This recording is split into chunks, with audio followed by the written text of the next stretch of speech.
and I get an internship with the 49ers, and that's where I was in the back of the meeting room. Nick Bosa's over to my left, and Eric Armstead to my right. Coach Chris Kaceric's right there, coaching the guys up. So I'm back there drawing up beach football rules. No, I mean, you have to gamble on yourself. I definitely been bootstrapping and trying to get this thing off the ground to get to a point where it's self-sufficient and it's running. And we are here with two-time Super Bowl champion, former New England Patriot, Tully Banta-Cain. He's got an exciting venture that he's been working on for a few years here called the Beach Football League that is got a big event coming up in Santa Monica this first week of March here. Yes. correct. So Tully, tell So us tell us. Go ahead.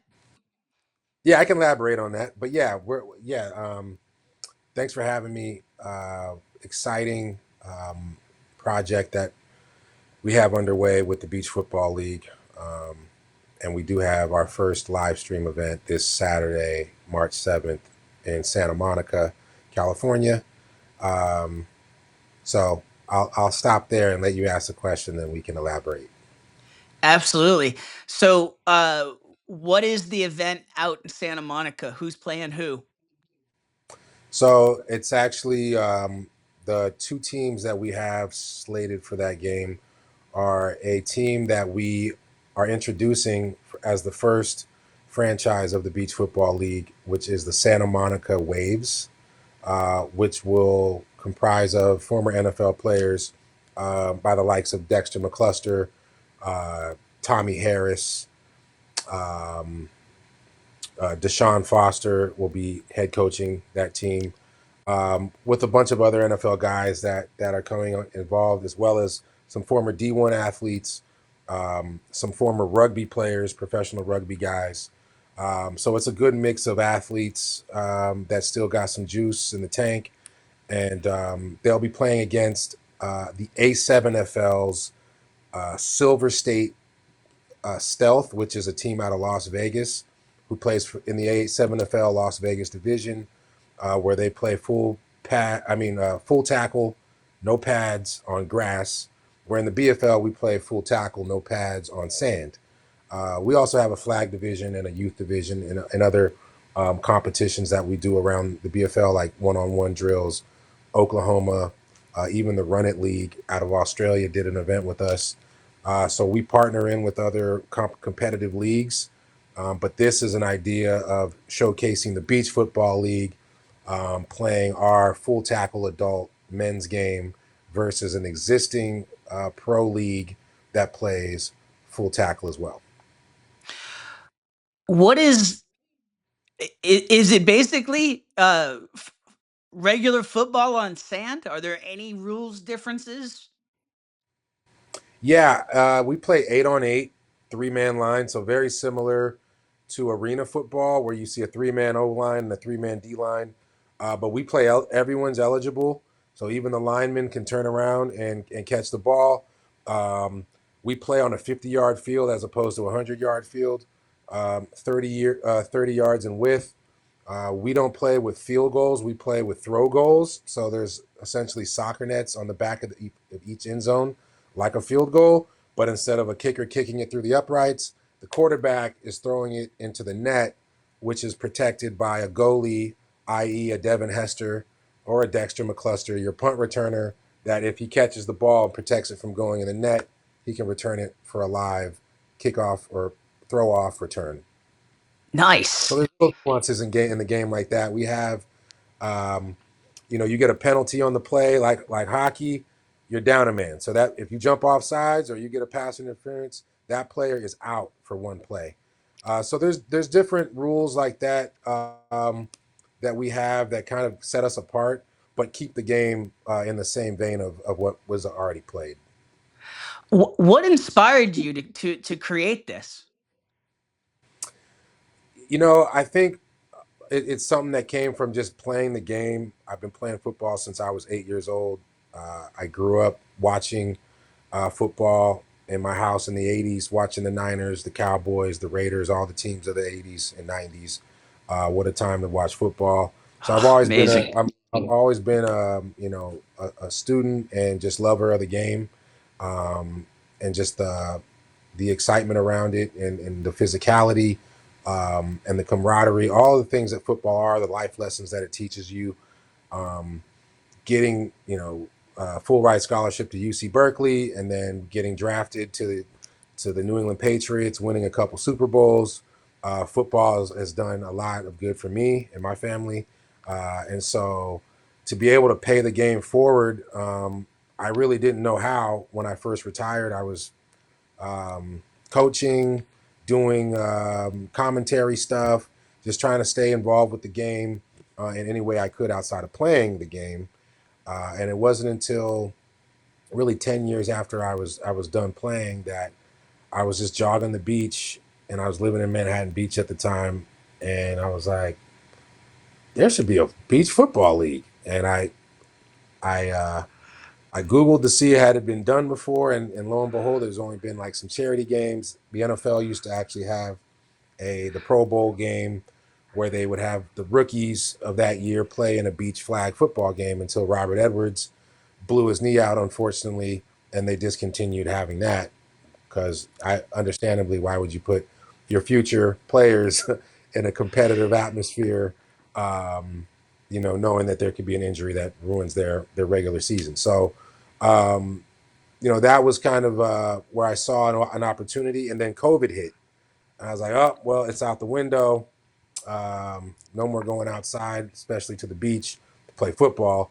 Um, and it was really, the inspiration also drew from going to AVP volleyball games on the beach, where I would see these stadium um, setups where they would put, activation tents, and you see all these celebrities, athletes coming to the beach to watch a volleyball game. And I thought, well, if they love volleyball, then they would definitely love football on the beach.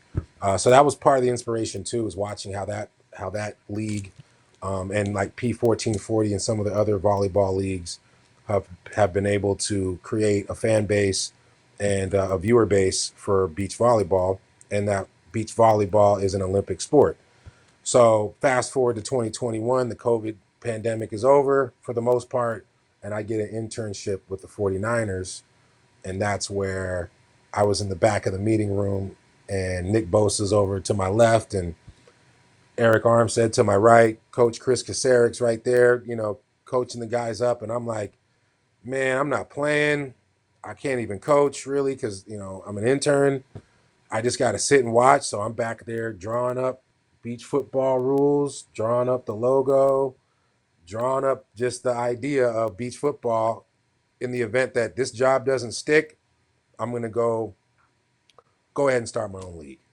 And I didn't get the job, so the rest is history.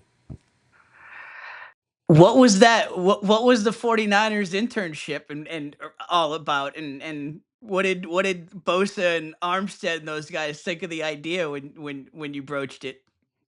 Well, it's funny because it wasn't something that I was like telling guys, hey, I'm starting a beach football league in the back of the meeting, because I didn't want to set a bad precedent that I wasn't there to learn, from the coaching ladder For that the I right was. reasons, yeah.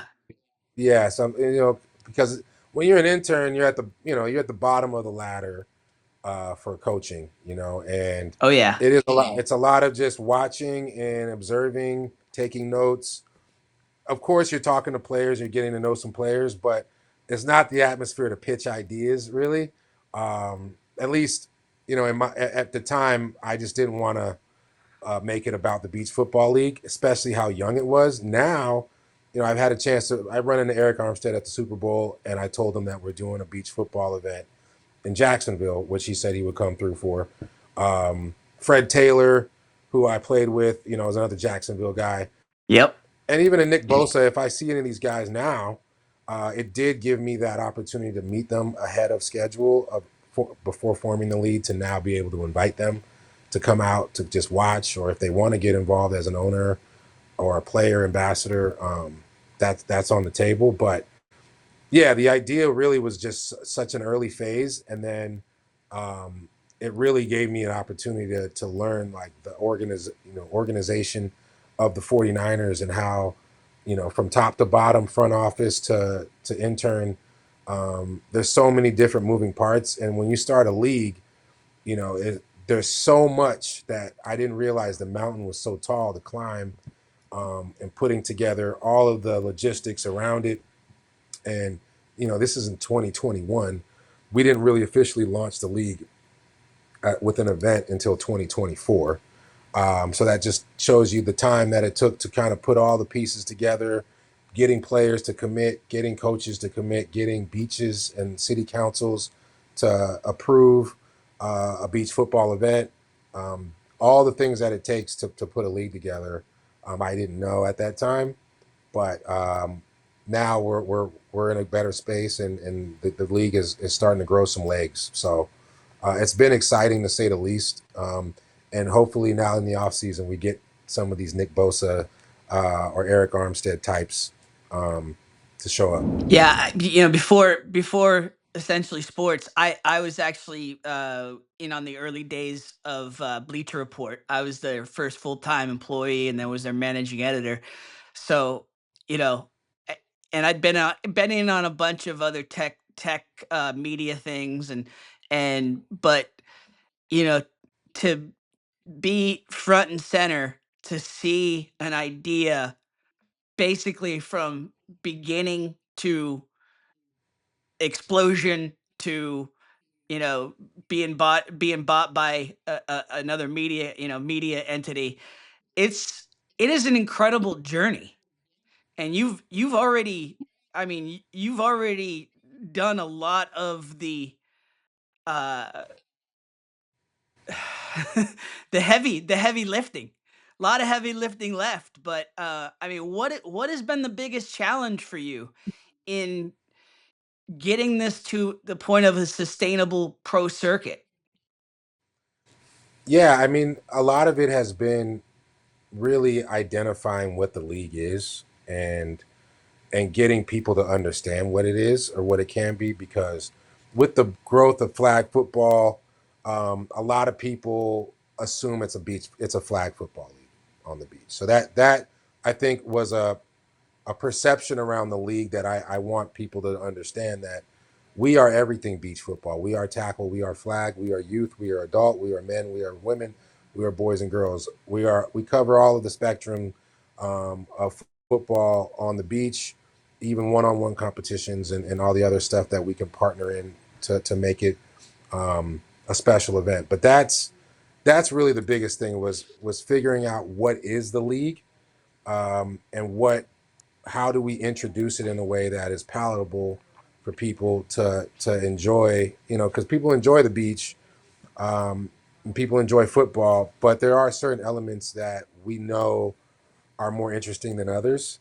I mean, personally, I love playing flag football, but I don't like watching it. You know, getting people to see that NFL players who are, you know, you lose a little bit of your relevance when you're no longer in the league, and there are guys that are still looking to play. There's still guys that will go and do an MMA fight. There are guys that will go play in the XFL or the CFL or the AFL. And there's opportunities for guys to stay active as a player, coach, commentator, what have you. So um, that was really the thing that I wanted to lead with, was it being a pro level, familiar named league where you got guys like a Terrell Owens or a Devin McCourty or a Tom Brady playing in the beach football league, so that it would be taken seriously as, a premier league that um, people would want to come out and watch these former guys, play at a high level. But then, I realized soon that it's not easy to get guys to commit to playing tackle football with no pads on the beach post retirement. So that was something that was tough. There are a lot of players that are down to do it, as we've been able to showcase. But I would say that was the toughest thing, is getting guys to really buy into it. And once they do and they see the potential that it has, that's where, you know once people know that there's an opportunity to play football year round, and to play in another atmosphere that hasn't really been explored to the level that we're doing it. So, um, partnering with the A7FL, they've been around 11 seasons. They have 30 plus teams, and these are all guys that either played high school, college, maybe had a cup of coffee in the NFL, but they love the game enough that they'll still go out and play with no pads, full tackle, like I used to do when I was a kid. When I would just go out to the park and play with my buddies, we wouldn't play with pads.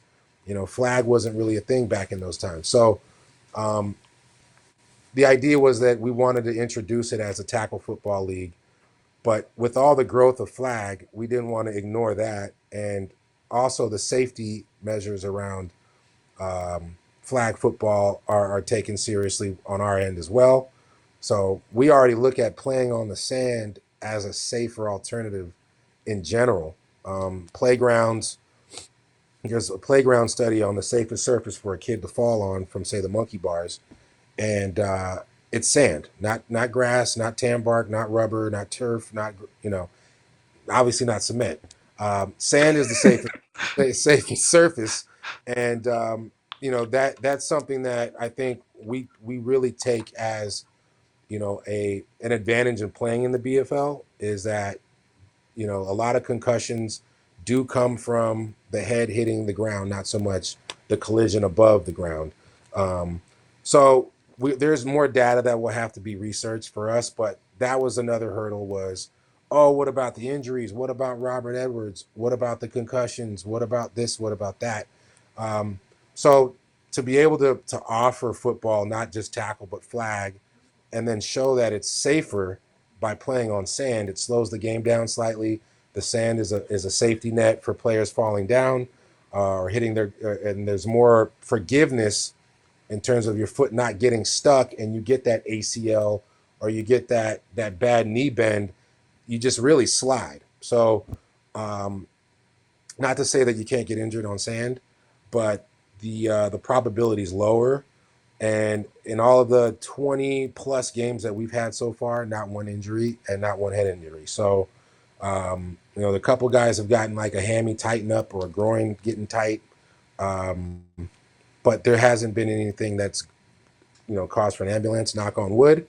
But that's one of the things that we want to really show is that this is a safe alternative for players. This is a fun alternative for players, and it's really a chance to continue your career in a place that hasn't really been showcased. But I know 90% of people on the planet love the beach. And you've got it going coast to coast with your 2026 schedule, and it kind of marries your life in California and your upbringing in California with your pro life, that you know much of it happened on the East Coast in New England. So um, Patriots, you actually teamed with the Patriots on one of the first events up at Hampton Beach in New Hampshire, right? Yeah, that was a strategic play on my end, understanding that I did play for the Patriots, and if I'm going to launch a league and get people to support me, unfortunately, being from California, you would think I would get a lot of California support, which I do, and I've gotten a lot of support. But I knew that I have a bigger football fan base in New England, so to speak, and that if I did an event in New England, I could get support from the Patriots. I can get some local players that live in the area to come out and be ambassadors for the event.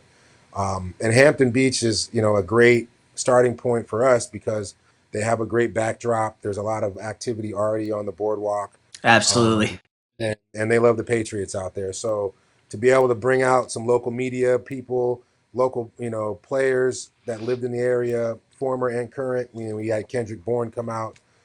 So to be able to get guys like that to come out for our first event, um, that really gave us a bigger impact to then introduce it to places like California, Jersey, Florida, where now we're approved because of that first event in Hampton that really went off well and got a great response from the people that attended, played, and just we were able to come back just this past year to do it again. So um, we're building it off of that event. Essentially, we did an event in Hermosa Beach a long time ago just to see what it looked like. Um, but to be able to see it fully brought to life with people and watching, from all over the sidelines, to having the vendor villages, to bringing out Mikey V from Kiss 108, um, to having all the celebrities that came out, the sponsors that we've been able to pull. It's just been great to see it come to life. You had a great reception just at the Super Bowl this year. Yeah, the Super Bowl. I mean, that was every year I try to go and get as much networking done as possible. This past one was no different. Being in my hometown in Santa Clara, playing for the 49ers, it was only right to come back. And the Patriots for playing in the Super Bowl. It was like the biggest homecoming for me, a full circle moment for me. Just they didn't win the game.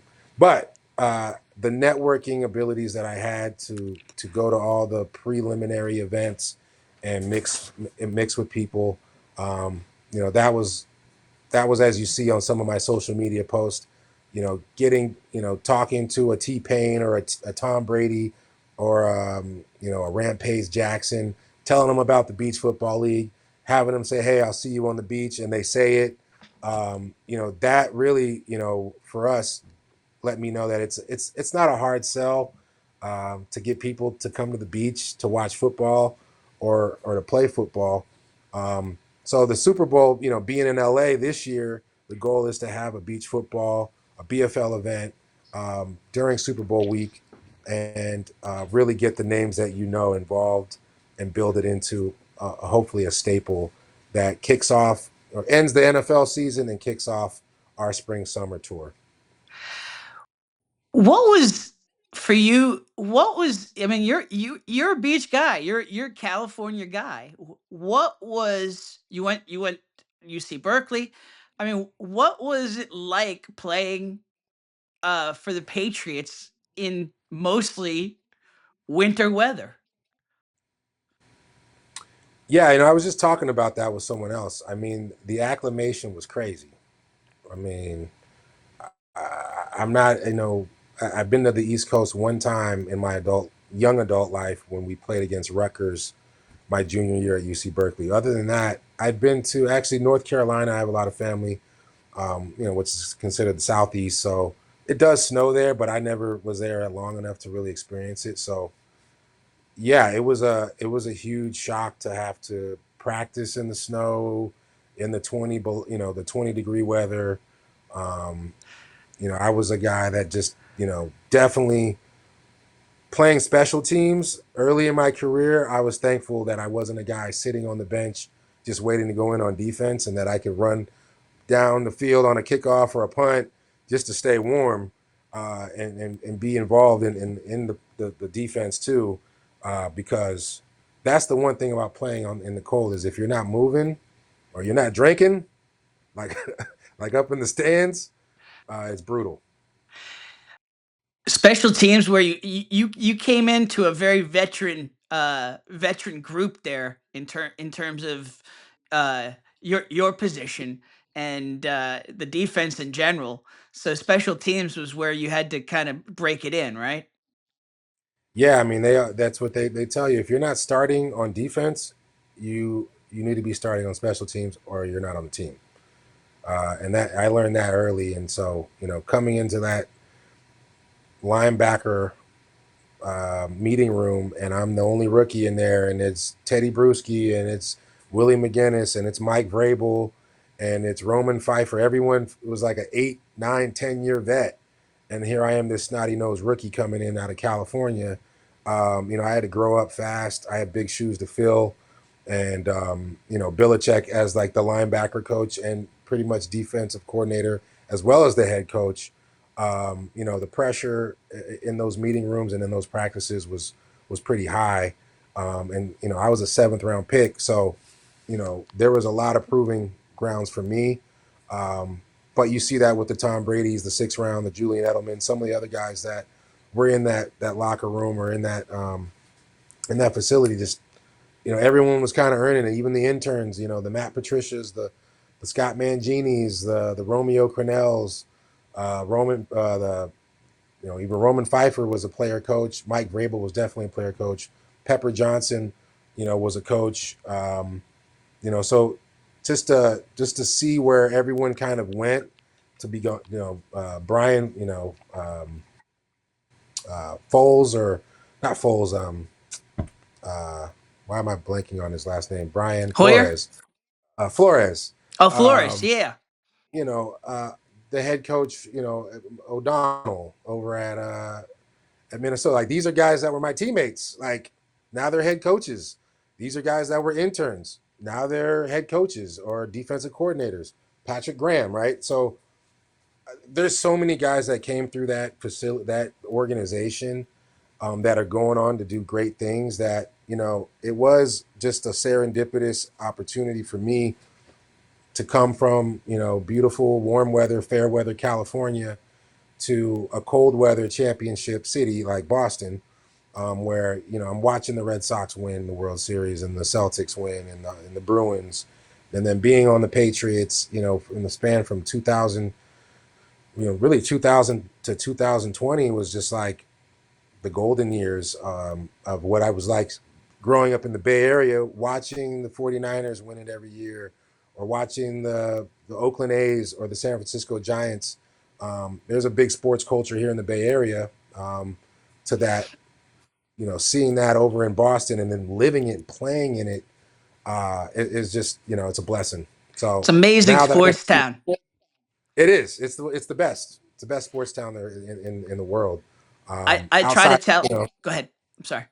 well, I was going to say outside of the old San Francisco and Bay Area, you know, um, culture where now there's only really one team left in San Francisco, um, that at least represents San Francisco, and that's the Giants. But now the Oakland, formerly the Golden State Warriors, are now in San Francisco. The 49ers are in Santa Clara, and the Raiders are in Vegas. So um, there's been some exodus, in the Bay Area, but New England, it's that's the one of the last hardcore, sports cities outside of obviously New York, which I try to tell. they don't even play. Their football teams don't even play in New York. So Exactly. I try to tell everybody, like, I was a Patriots fan before it all. I was a Patriots fan in the 80s and 90s, and that wasn't fun.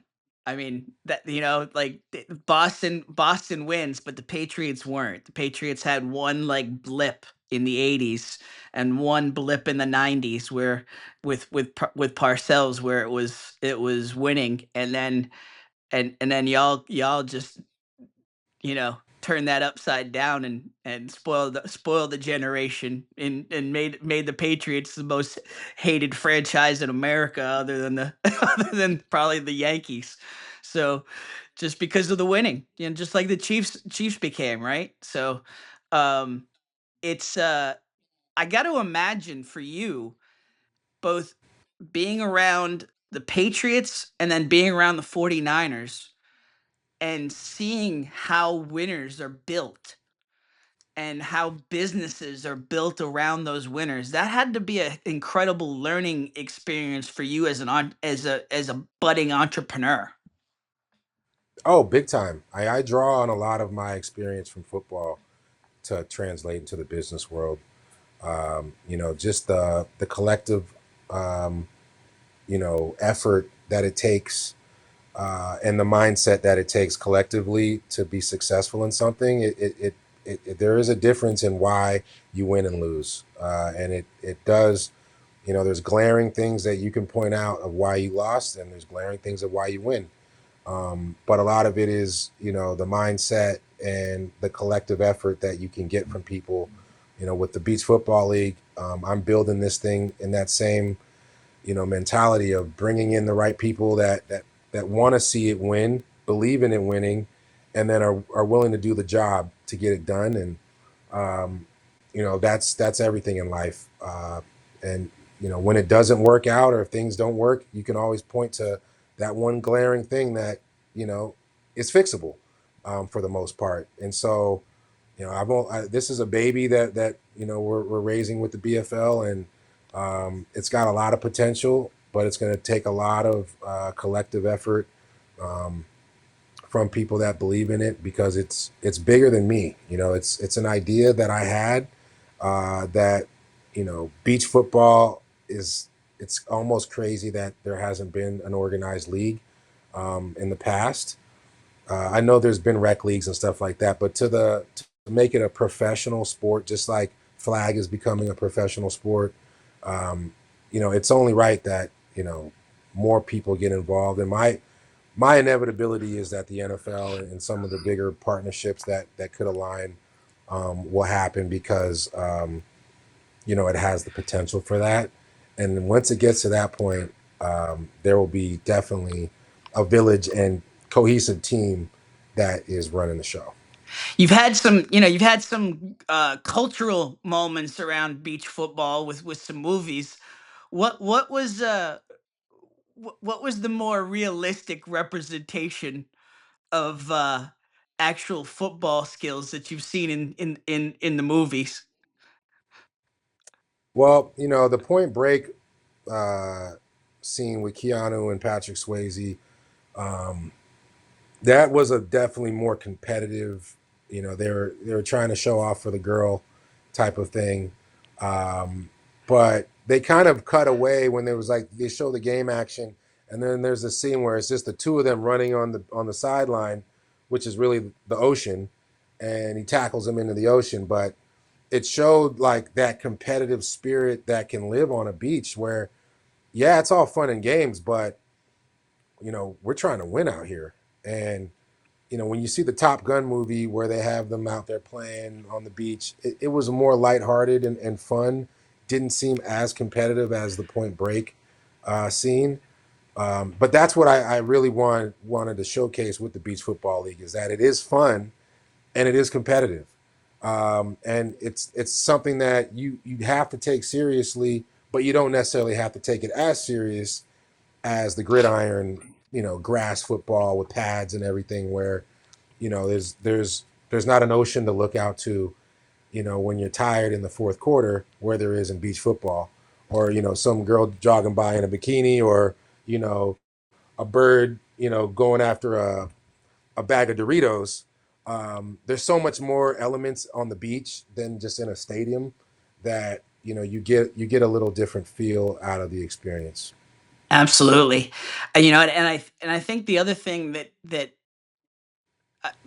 when I look at what you're doing, you can draw inspiration from a lot of these, like you mentioned, AVP and I know you've taken some inspiration from pro lacrosse. I look at it in my neck of the woods, down my current neck of the woods down here in South Carolina, and we're like 20 minutes from Savannah. And I look at the Savannah Bananas and what they've become and how they've tapped into an entire network of those players that still have the competitive juice in them, right from wooden back college leagues to guys that, like you said, cup of coffee, that maybe uh,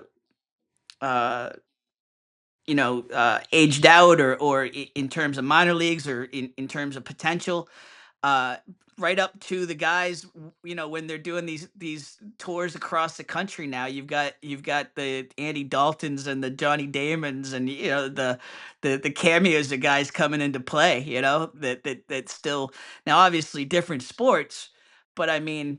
I look at especially like something with the bananas. That thing gestated for years, and Jesse pretty much had to mortgage second mortgage on the house just to give it a legitimate try here in Savannah. And you look at what's happened now, it's crazy. It's you just never know if you just have the endurance to see it through. You never know what can come of these things. No, I mean, you have to gamble on yourself. I mean, this was a big gamble for me. I definitely been bootstrapping and trying to get this thing off the ground. to get to a point where it's self-sufficient and it's running. And the Savannah Bananas are definitely an inspiration. The Harlem Globetrotters. You see these entertainment but competitive with players that are familiar names. That's been done, and it's something that definitely could exist with the Beach Football League. I already have some theatrical football lined up for some of our events. Um, so that is the whole model, is that it is an entertainment, talent, and competitive atmosphere that we think people will naturally draw to it because it's on the beach where you already like to go. It's a game that you already like to watch, and it's with the players that you may or may not know. But there are players that you may not know that have stories too that end up getting discovered in these type of leagues. Absolutely. That's the other thing, is that we'll be able to change some lives, not only in the United States but internationally. As the Olympics grows with the flag football, we see beach football being the next Olympic sport, and we can bring this to beaches all over the world. So the idea is that there's so many mediums that this touches on for entertainment, players getting opportunities, the fans getting involved, and getting the experience that they've never had outside of the NFL. And so we really are excited to bring this to life. I especially just it was just a jog on the beach and an idea to now people are signing up, people are getting ready for our upcoming event, and we're getting more and more sponsors and players interested in being a part of it. So um, very inspired by what has been done with other leagues to get me to this point, or the BFL to this point. Even looking at Dana White, what he was able to do with the UFC, as another example of how these things kind of snowball. If done right with the right people and the right belief set. Let me ask you, just from your football days, everybody took those Patriots teams as business and do your job, and I mean, what were there funnier moments in the locker room? I mean, obviously, teams, the camaraderie around those teams is what sticks a lot with me. Um, I mean, was there lightheartedness in those locker rooms too? Is there one Oh, moment that you think of that just kind of jumps out more than others? I mean, yeah, that was the thing, was that we were we were a serious team, but there was a lot of moments of lightheartedness, and one of the biggest things was that we would have like it was a competitive atmosphere in terms of everyone was trying to get the edge on somebody else. So like if you showed up late to a meeting, be like, you got another guy. Like you would feel it if you were late to a meeting, or if you didn't get that second or third workout in, or if you weren't drinking water. Like, oh, Rodney Harrison would come in and was like, oh, I'm on my third bottle of water today. Like, you guys look dehydrated. You guys looking dry. Like, stuff like that. We'd had this thing where we go. It was just like a collective thing. We would go as like to burn the guy who either made a mistake, or if you fell asleep in a meeting or something like that, and you woke up, everyone would go. So it's like stupid stuff where only we would know, like just the inside joke of what we would kind of get guys to really get buy into, like the competitive, like, oh, I got to be awake for meetings. Oh, I got to watch extra film. Oh, I got to drink more water. Oh, I got to get an extra workout in. All those little like things to kind of make you feel like you were falling behind were there. And then the pranks, Matt Light throwing a bunch of styrofoam in Tom Brady's car and filling it up, and we had all kinds of stuff that, if I really dig into my bag of memories, it was jokes all around. And I mean, Belichick, even that would make for a lot of comedic relief, was when a guy so dry and monotone would slip in a joke every now and then. You'd be like, "Whoa, I didn't know he had it in him." So yeah, I think that's what made it fun to come to work, was that there were guys like Mike Vrabel who could throw a jab, a verbal jab, that is, at a bill, and get away with it because he'd be right. and Bill would have to kind of sit and stew in Mike's, you know, correctness of whatever the play was that Mike called him on. Teddy Bruschi, you know, Willie. There's so many characters. Even Tom, you know, we would all kind of have some competitive chops. Like the lifetime camaraderie that you guys build out of that. I was on a game show last year on Fox, and it was this show called The Floor, and it was 100 of us that were selected out of like 200,000 people to play, and flew to Dublin, Ireland to film it with Rob Lowe. And that's an experience that you can't tell people about. And I never truly understood the camaraderie that you guys, and or it never had a real, like, that I could feel in my bones comparison until that.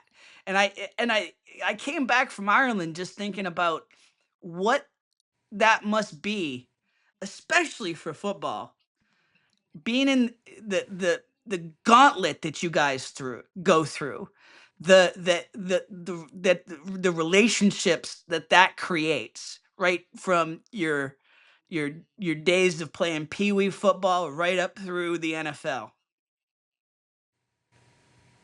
Yeah, I think that's the biggest takeaway, you know, from sports in general that it gives you is that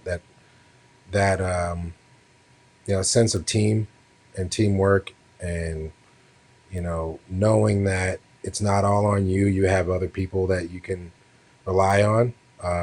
That's huge. I mean, that's one of the biggest things in life. I mean, um, you know, I attest a lot of my success and relationships from playing sports, and being on a bunch of different teams, whether it's basketball, baseball, soccer, football, track. You know, it's a team sport. And then you get into like golf and tennis and some of these solo sports where there's still the coach, there's still your team and support groups. It's all about getting, you know, the support, um, you know, from your peers, and that's what it teaches you and gives you, to that when you're done playing, you know, you can still draw on those things, um, and it kind of sticks with you for life, because you got that mentality of, you know, no matter what, I can call on somebody, or I don't have to go through something alone, because I have a team, or I have people that have been in similar situations, that I don't have to fight things by myself. You know, obviously, Lifelong there's friendships in a that's right. We in got a shared unique experience. yeah, and a lot of guys, you don't end up really. There's guys that I didn't really get along with that well when I played with them, that we're good friends now. You know, it's just interesting that, you know, the personalities that you meet in sports. You know, it's not always personal. You take it personal. You think you're taking it personal, but it is just business. And when you get out of the sport, you realize that some of the guys that you played with, some of the coaches, they were just doing their job. They were just trying to make you a better player, and that you didn't have to take it personal like they were attacking you. They were just trying to make you better. And those are things that you learn later when you're done playing. Because I used to have coaches that I thought had a bad, you know, thing for me, and they didn't want me to succeed because they were being so hard on me. But it was the opposite. And even when I got to the NFL, you know, the older players being tough on me was more of them trying to lift me up. But you know, that's what it takes to be, you know, a great team, where you're bringing everybody, your weakest links. You know, everybody's got to step their game up, and that's how you get to Super Bowls and win them. Is there one? I mean, is it's first Super Bowl is obviously unique. I mean, is are those two are those two games your greatest memories in terms of football? Well, they're up there for sure.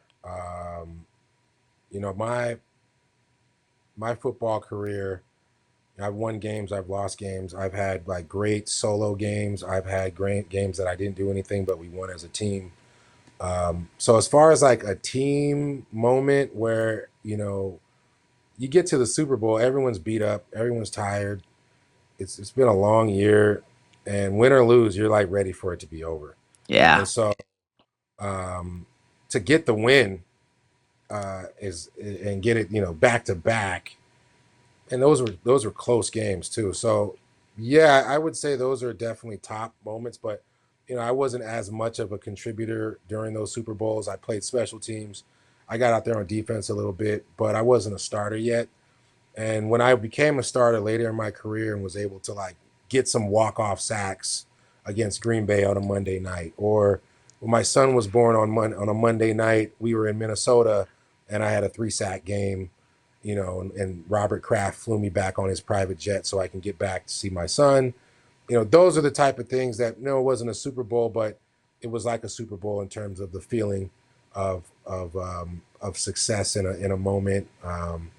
And just in life. So yeah, the Super Bowls are Of your definitely top. story. I remember that. I remember that Monday night game. I remember that 3-sack game. I mean, when this came up, it was like Tully. Yeah, yeah, hell yeah, I remember Tully. You kidding me? So, uh, yeah, it's crazy that the moments of individual success and the moments of the journey, the climaxes of your personal journey, right? Yeah, man, it's like those are the things that now I'm 45 years old and I look back at my life to this point, and the highs and lows were all worth it. And I never won I never won a championship in high school. I never went to a bowl game in college. I've never been a part of like winning teams. But I was always a good player, and I played with a lot of great players and coaches.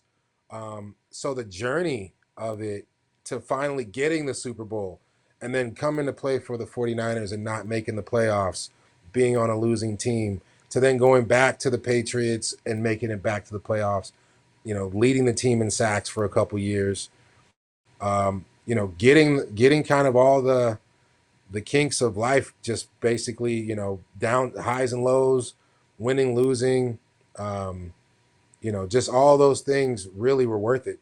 And now, with the Beach Football League, to pay it forward in a place that I love, the beach, with a game that I love, football, and to be able to bring in all of my former teammates, coaches, friends, and then newcomers. It's a full circle, and there's still going to be ups and downs, I know, but I embrace them way more, knowing that um, winning a Super Bowl twice after eating a lot of crow in college and high school, and then even beyond, winning Super Bowls to being on losing teams. I love it all. It's awesome.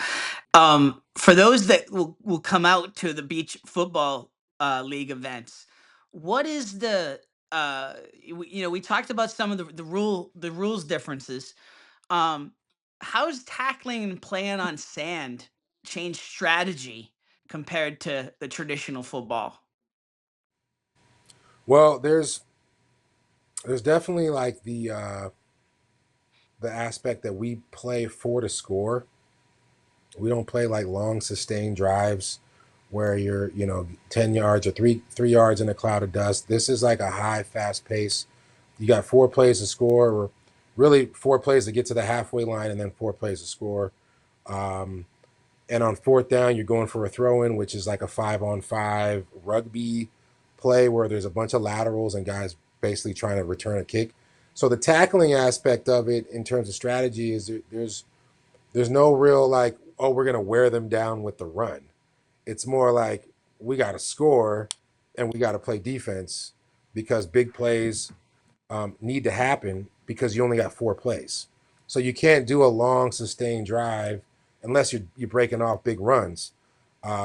So the strategy around it is more about like getting like scoring as fast as you can, as much as you can, not only on offense and defensive series, but during the special teams plays, which are beginning of the game, the halftime, and then in between the offensive defense. Those are all opportunities for a big play. So um, the tackling is really just more about doing it right, trying to get the ball, trying to strip the ball, and trying to take care of the other players because there's really no points in laying a guy out in the BFL. There's no real, there's physicality that we like to see, but similar to rugby, it should be, done within the technique of the sport.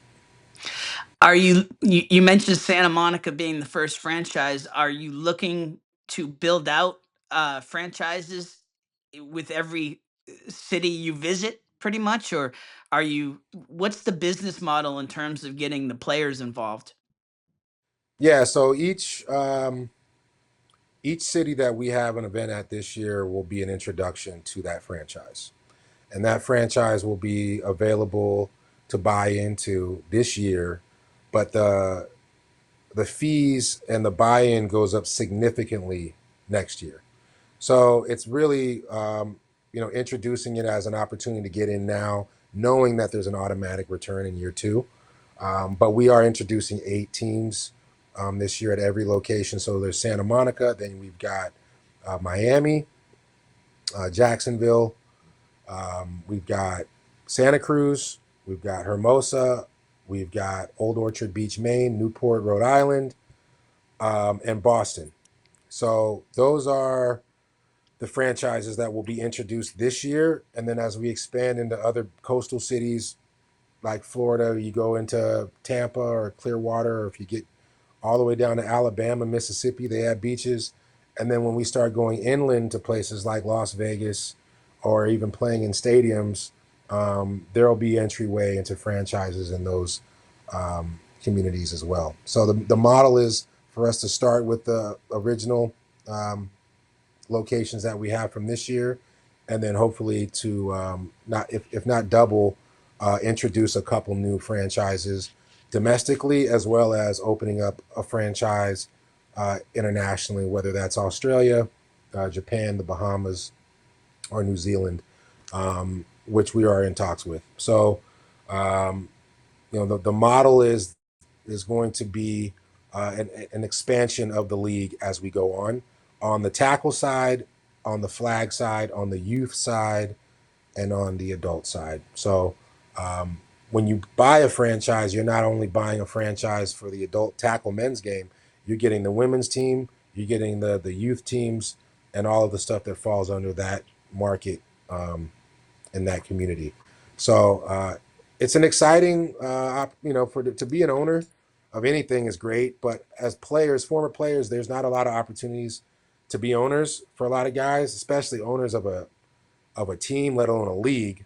But you're not really seeing many players owning an NFL team outside of Tom Brady just yet. So this is a chance to get guys into early ownership of a franchise in a growing league that has huge potential. Yeah, I mean, you see guys getting into other sports like, anything from Pickleball. pickleball to, but I mean, to actually get in on the sport, a version of the sport they love and played and is in their bones. That's pretty exciting. That's exciting stuff, and it's we can't wait to see 2026 play out here, Tully. This is exciting. Um, now I'm imagining that East Rutherford and Boston are going to be man-made beaches, or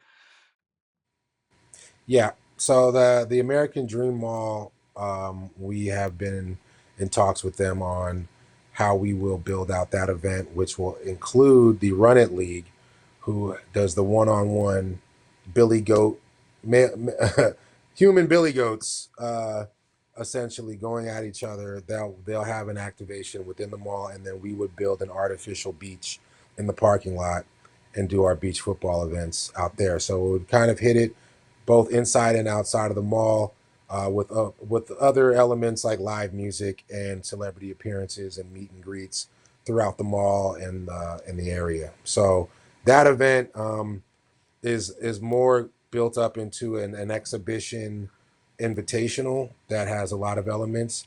But we do see the eventuality of us creating a franchise for the mall itself, the East Rutherford American Dream franchise. that's awesome. That's awesome. I mean, you've got You got an event there in Old Orchard Beach, about 5 miles from where I was born and grew up. And uh, hey, listen, I'm down near. I'm 5 miles from Hilton Head, so hopefully we can get Hilton Head on the radar here too. You know. Yeah, I mean, why not? That's that is the goal here is to bring in. Sorry, there's like a flyover happening.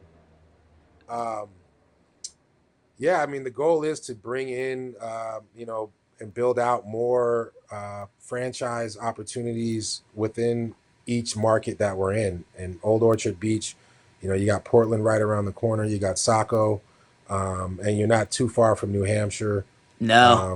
and the rest of New England. So, yeah, we want to bring out, the community to come watch their favorite players or come play for their or with their favorite players and be a part of the whole beach football culture that we're building. So yeah, it's an enormous opportunity and it's exciting to say the least. Well, we're so excited to see it build out here, and you gave me way more time than I asked for. This has been a great conversation. I really have appreciated it, and we can't wait to see the growth and the excitement around the beach football league this year. Same, yeah, we're locked and loaded for 26. Look forward to some high impact, high action, fast action football games on the beach. Coming up this weekend, May 7th in Santa Monica. We'll be live streaming on YouTube, um, TikTok, Instagram, and a few other platforms. So be on the lookout for that.